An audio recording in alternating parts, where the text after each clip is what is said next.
go be fancy somewhere else. Well, I think that's a nice mix. I mean, again, perfect girl.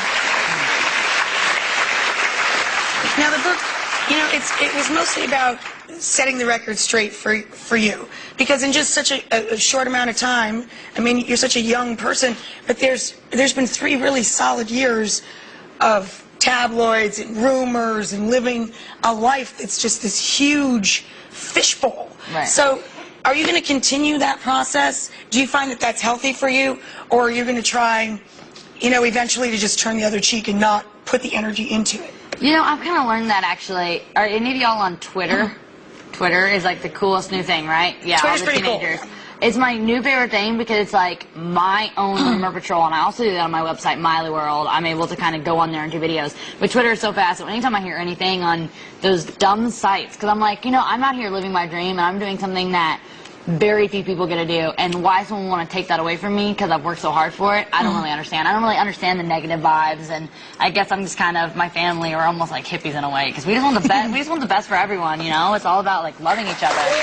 So I guess I don't really get it. So that helps you keep up with it, so you don't have to sit down and literally pump out a book every 3 years. Exactly, You know? and I'm like, you know, I never want to claim to be perfect, because 1, it would be a lie, and 2, I can't keep up with that. I can't put that kind of pressure, and no one can put that kind of pressure on yourself, because no one's ever going to be perfect. And, you know, the thing is I am a role model, and that's something that's really important to me, but I'm not a parent, so I can't set the rules and be like, this is what you have to do to become the person that you're supposed to be, because I don't know, because my parents are still trying to teach me.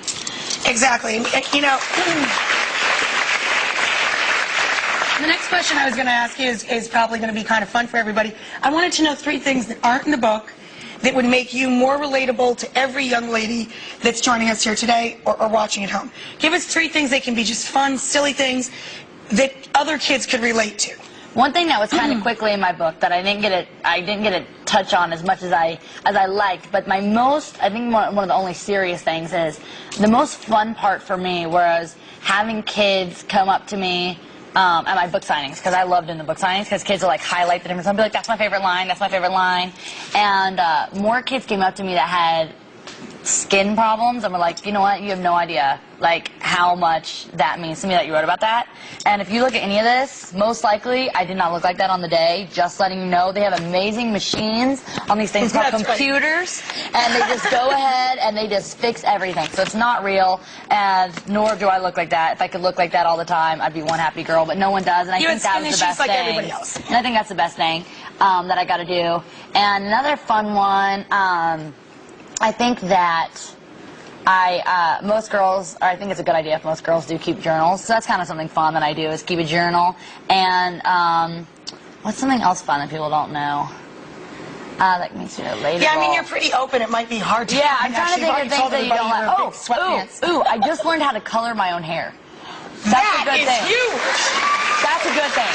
I'm going to save so much money, you have no idea. And someone came out to me the other day and was like, I love your hair color. And I was like, let me just tell you, you make a right at the Ralphs, and you're going to go right in there, and you're going to get the little thingies that you paint. And I learned how to do my own hair color, so I'm proud of myself. That is the second coolest thing I've heard this year, right behind Barbara Walters, wears 20-year-old pajamas. I love that.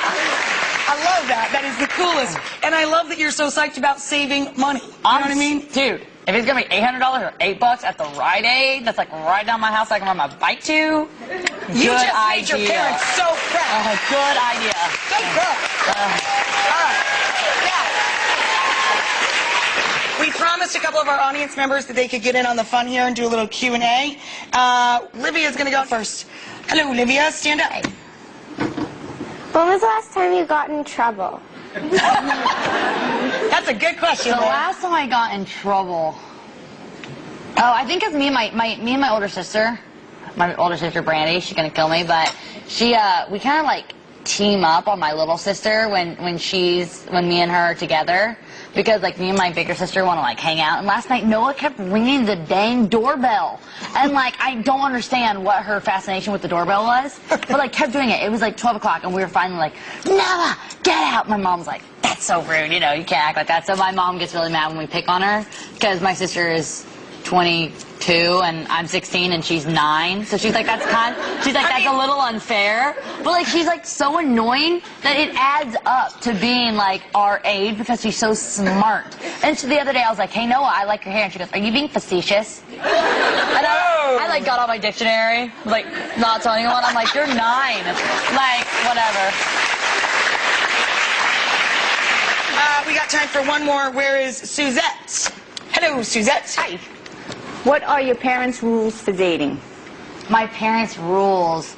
I have a curfew, and I think that it's important. I said I wasn't traditional, but it is respectful, I think, for the guys to like talk to the parents before, you know, because if you don't have a good relationship, like if your parents and the guy or the girl or whatever, you know, don't have a good relationship, it's never gonna work. Because especially if there's someone that's like me that has such a good relationship with their parents, if the boy doesn't, then it just never works. It is a deal breaker, whether it's a short-term romance or a long-term romance. I agree. That's if your family doesn't, yeah. Actually, in the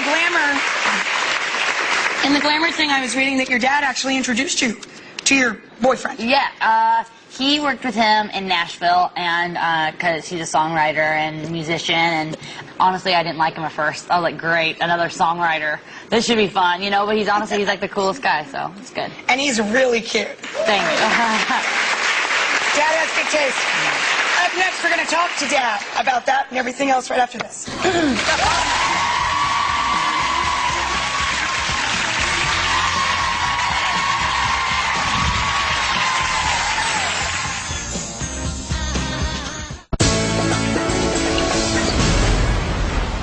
Next time, you might want to demand a jet with a bigger bathroom. Well, why in the heck are you getting all handed up? The Hannah steps off the plane photo op, you know. The balloons, the limos, the screaming fans. Like Vita says, it's all about the publicity. Yeah. That Vita's just full of good advice. Absolutely full of it. Hello, New York.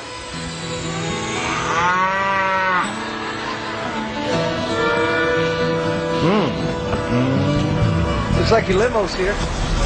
Yeah.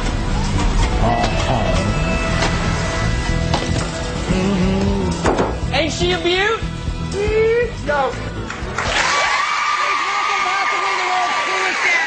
Ray Cyrus.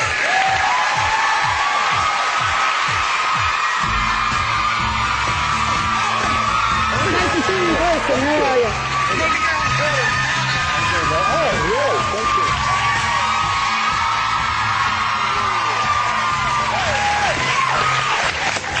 So here's a cool fact maybe y'all didn't know. He sent me a birthday greeting this year for my 40th birthday because we share the same birthday. August the 25th. That's right. Good day. Good day for people. Yeah. So listen. And we also share something else in common. What? Well, I'm Billy Ray. Oh, I'm Rachel You're Ray. Rachael Ray. And now that she's changed her name, she's Miley Ray. Miley Ray. And there we're you go. We the all three share a Rays name. here. The Ray Yeah, family. The Ray family. How do you like that? I didn't even get that. I'm such a loser. Anyway, I wanted to know if we had any personality traits in common. Like, I make obsessive lists. I'm a bit of a worrier. Oh, that is so me. I'm like... Is it? Now, when you leave the house, do you have to go back in and check the coffee pot 2 or 3 times just to make sure you The turned it off? coffee pot, any hair appliances, got to make sure the dog's water was changed. Did I make the bed? Is there anything in the sink? Obsessive, compulsive, weird That is person. so me. I mean, I'm just a nut. We really are the about it. Ray family. Yeah, we We are. All right. Ray family. So, Mom's not here. You guys get a ton of attention, but tell us about the woman behind the man and the little woman. Well, she's a great lady. She's got a great heart. Oh, thank you. Just kidding. And she's adorable. Look at her, so cute. Oh, there she is. There she is, right there. And there she is, right there. You look so much like her in that picture. We do look a lot alike. But what made you fall in love with her? What was the quality? Was it a good sense of humor? She could cook? I think it started with the fact that we just shared a lot of things. Really, the love and passion of music, sunsets, starry nights, and she was like a ray of hope. I'm gonna throw up. So this This hoedown, throwdown thing. Miley, did you come up with the hoedown, throwdown? I didn't. I have a choreographer, Jamal Sims, who actually he choreographed all of like Step Up, so all the dance videos. He does a lot of crazy dancing, and it's